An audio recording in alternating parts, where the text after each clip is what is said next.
আসসালামু আলাইকুম, আশা করি সবাই ভালো আছেন। তো আমি আজকে একটা দেশি মুরগি রান্না করব, তো ভিডিওটা দেখেন। প্রথমে তেল দিয়ে নেব পরিমাণ মতন। তারপরে আমি পেঁয়াজ দিয়ে দেব।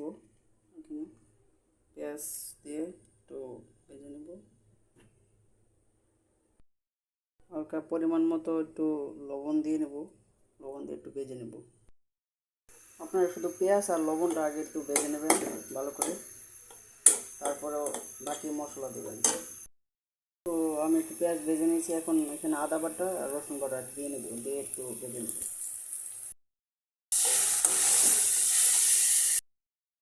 এলাচ, দারুচিনি, তেজপাতা। তো আমি এখন এখানে ধনে গুঁড়া, 1 চামচ জিরা গুঁড়া, 1 চামচ মরিচের গুঁড়া, 1 চামচ হলুদের গুঁড়া দিয়ে দিলাম। ভালো করে আমি কষিয়ে নেব মশলাটা।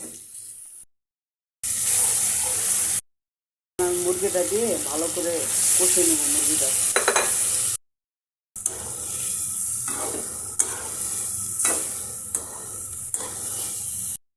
এরপর আমি একটু পানি দিয়ে দেবো, ঝোল। আমার মুরগি হয়ে গিয়েছে। তো ভিডিওটা ভালো লাগলে অবশ্যই একটা লাইক দিয়ে দিবেন। আল্লাহ হাফেজ।